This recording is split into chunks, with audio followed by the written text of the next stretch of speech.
What's up, Jumbo Gang? Starting to make predictions, baby. Can't trust no bitch, these bitches be cheaters, these bitches be hoes. Can't love no bitch, these bitches be eaters, they fucking my bros. And I get to that dog, which why my gang. Gang, this your boy Sabo back again with another video. Okay, before I get started, I just want to let y'all know I haven't been uploading on this channel because I am going through something right now. I do actually know how long it's gonna be and how long it's gonna take, but trust me, when I'm coming back, I'm doing this video because, you know what I'm saying? Cause like, this is just like a little update, but a reaction video on my reaction channel. But you know what I'm saying? When I come back, I'm gonna come harder. You know what I'm saying? I can't do it. I can't do it right now. But you know what it is. I'm gonna give y'all like 3 videos this week. You know what I'm saying? This probably gonna be like the first video. But before we get into this video, man, I've been hearing a lot about K, about the Bronx drill scenes and shit like that. I've been hearing a lot about it. But I fuss with New York, period, for real. But anyways, I talk to Duff. Let's just get into it. Let's get it, man. We begin once again with the violence plaguing our streets. Tonight, police say a gang war is unfolding in the Bronx with teenagers as the victims. How the fuck do they know that, though? Like, the news people, like, how do they know that? They must be watching these videos or some shit. Like, how do they know that? Alright, so what's up, everybody? Bronx drill is the hottest thing coming out of the underground right now. K-Flock, B-Love, and Dougie B have all been making huge waves in the industry. That's what I'm saying. No matter how fast these are. I've been hearing a lot about them lately. You know what I'm saying? Fabio. I guess everybody that come up under Fabio, that's one of my favorite rappers right now. I ain't even gonna cap it. Everybody that come up under Fabio and by Fabio group, they fire. Like they doing numbers right now, for real. Up or how big they get, their careers will always be rooted in drill music. Turns out a lot of these Bronx rappers aren't capping in their rap. They're talking about real incidents, and in this video, no, I'm tripping. He did it on his own. He dropped the banger. Look at some of the biggest and most common name drops and their backstories. Don't run no trap, like, don't run no trap, don't run no trap, like, don't run no trap. Surveillance video shows 2 suspects wanted for the murder of a Bronx teenager. Police say 17-year-old Kurther Wirtz was shot in the head and foot last Thursday afternoon and later died at a hospital. Surveillance video shows the moments leading up to his death on Hoe Avenue in Crotona. One of the suspects was also seen shortly after walking on Southern Boulevard. A motive is still unclear. On September 10, 2020, 17-year-old Kurther Wirtz, also known as K-Dubs or Dubsky, was walking along Hoe Ave near East 174th Street in the Bronx. At about 4:40 p.m., 2 armed gunmen opened fire from across the street. When the shots went off, Dubsky started running, but he was hit in the foot and fell to the ground. One of the assailants walked up to him while he was crawling for safety and shot him in the back of the head. Dubsky so they probably identified who it is, and they probably identified what gang he in, but Barnabas Hospital, but he didn't make it. A month later, Wesley Torres, a 19-year-old gang member from Sev, not to be confused with K-Flock's hood, Sev's side, was arrested and charged as the shooter that fired the fatal shot into Dubsky's head. Sev stands for Shoot Every Vato. It's a Bronx subset out of 167th Street in Hoe Ave. Dubsky had ties to the 174 Vato set from East 174th Street in Hoe Ave. Surveillance footage captured the whole incident. his cousin. Being bladed, Bobby got me dead. On the morning of March... I think this is K-Flock's cousin, if I'm not mistaken. 1st, 2016, 19-year-old Jonathan Jennings, also known as Blay, was arrested after narcotics officers executed a search warrant and found drugs in his apartment. Police said that while he was being transported to the 48th Precinct Station House, Blay began to suffer from an apparent seizure. He was taken to St. Barnabas Hospital where he was conscious and alert. He was being treated in the emergency room when his condition worsened and was later pronounced dead. Blay's mother, Monica Davis, went on record a year later to say that she believed that her son was beaten and left inside a sweltering police van with the heat cranked up. Davis also said that witnesses told her that her son was roughed up by the police in the van and that he sat in the van for at least 45 minutes, was sweating profusely and bleeding from the mouth. There's a lot of speculation surrounding his death, but the official report listed it as death from a seizure. He was close friends with K-Flock. Oh, okay. No, this K-Flock. That's K-Flock cousin. arrest has been made in the deadly shooting of a 17-year-old star basketball player killed in the Bronx. 22-year-old Najim Luke is accused of killing Brandon Hendricks on Davidson Avenue in Morris. I ain't know that shit. Police say the victim was an innocent bystander when he was killed on June 28th. You know what? Like one of the YouTubers that I used to do a YouTube video, I ain't gonna say it's smoke. I ain't gonna say it's smoke. I'm not gonna say it's smoke because it's not smoke with him. I just wasn't respecting what he was doing. But that's his cousin, you know what I'm saying? RP him. Sorry for your loss, bro. If you watching this, you know what I'm saying? Keep your head up.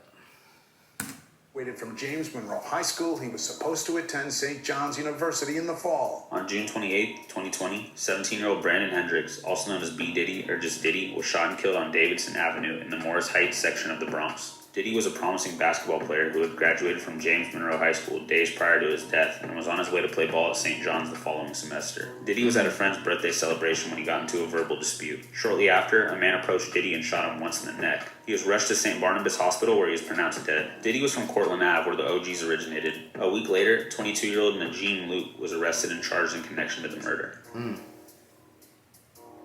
a whole lot of optical smoke, but I really just smoked the light. There's a whole lot of optical smoke, but I really just smoked the light. Cries from a family and a community in pain rang through this block after the death of 20-year-old Delilah Vasquez, who was found shot in the head in this apartment building. Now, candles and pictures. They got girls in the group. They got girls in. This ain't nothing. Honor of her memory, but residents are calling for an end to the violence in the streets. On the night of March 17, 2021, 20-year-old Delilah Vasquez was found with a gunshot wound in her head in an abandoned third-floor apartment on Hull Avenue near East 209th Street in Norwood. Oh yeah. They did say in New York, one of the worst places to be in is the freaking hallway. It's the freaking hallway. It's crazy. Reported that she was still alive and breathing when they found her at 10 p.m., but was pronounced dead just before midnight. She was close friends with D-Thang and had ties to the YGs. Just over a week later, 20-year-old Precious Williams and a 16-year-old boy were arrested in connection to Delilah's death. What?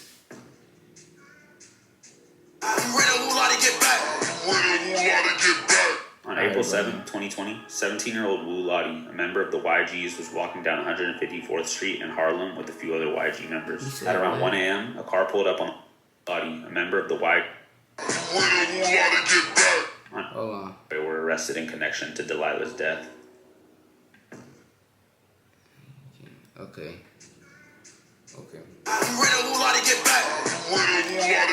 Oh, this K Flock out. 2020, 17-year-old Wu Lottie, a member of the YGs, was walking down 154th Street in Harlem with a few other YG members. At around 1 a.m., a car pulled up on the YGs and a group hopped out and started chasing them with broomsticks and knives. Wu Lottie tripped and was stabbed repeatedly in the torso and legs. He died from his injuries.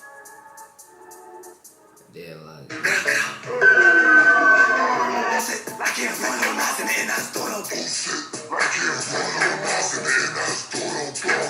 On September 29th, 2021, 16-year-old Messiah Sanchez, also known as Nas Rolo, was shot and killed after two men opened fire on him in broad daylight.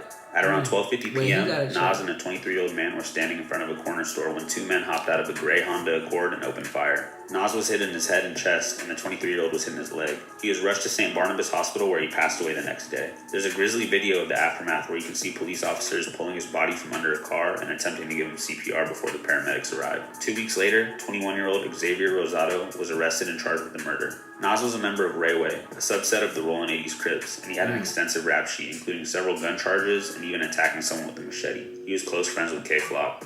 Okay. This K, another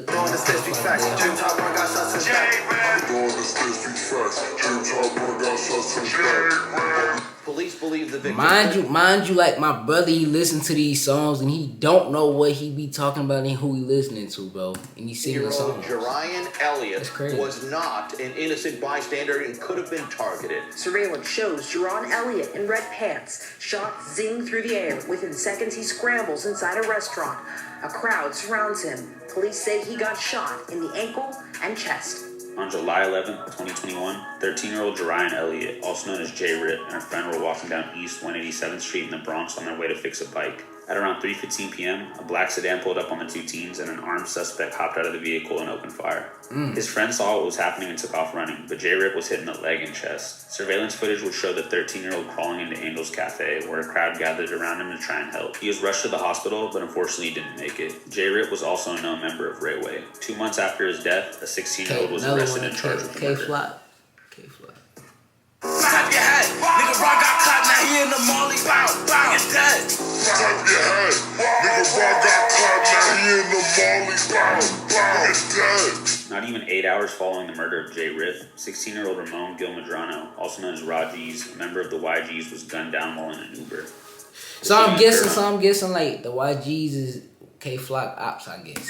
It's 178th Street and Valentine Ave in the Tremont neighborhood at around 11:30 p.m. on Sunday, July 11th. The incident was captured on the driver's dash cam. You can see the shooters pull up to the rear passenger window on a scooter and open fire into the car, hitting Raji's in his head and torso. His mother told the New York Daily News that her son was on his way to a friend's place to record music when he was killed. She was notified by Ra's friend who was on the phone with him during the shooting.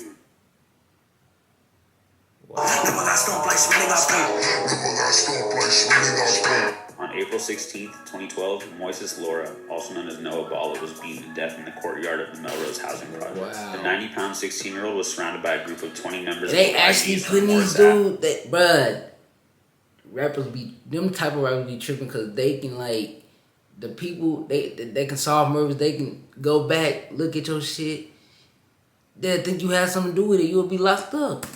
Would be and stomped him to death. I mean, that's 3 years what's later, popping the these people days, though. responsible That's for the crazy, murder were though. indicted and given decades in prison. Noah was a member of the OGs. On August 14th, 2016, Esmeralda Toribio, also known as Smelly, who Lil TJ shouts out in a lot of his songs, was stabbed to death during an altercation following the sale of a dirt bike. The fatal encounter began when Smelly and Lil TJ approached 21-year-old Hector Sanchez, offering to sell him a mini dirt bike worth about $300 for $80. Sanchez agreed to the price and took the bike, but about 10 minutes later, Smelly and TJ returned with a large group and demanded the motorcycle back. Sanchez refused, and that led to an altercation, so Sanchez pulled out a knife and stabbed Smelly 14 times, hitting him once in the heart. He didn't survive his injuries. The Bronx is a crazy place. If there's one thing that should be taken away from this, it's that nothing good comes from the streets. Let me know what you think in the comments below, and should we... Man, let me know what y'all think in the comments below, man. Everybody like, comment, and subscribe, man. And you know, whenever I come back, you know what I'm saying? I'm like, when I come back, I'm coming back harder. Just be waiting. It's on the way. I'm gonna miss y'all, you know what I'm saying? We'll get out of here. Oh yeah, shout out. 22K? Thought I forgot. Oh yeah, 280 subscribers. Welcome, y'all.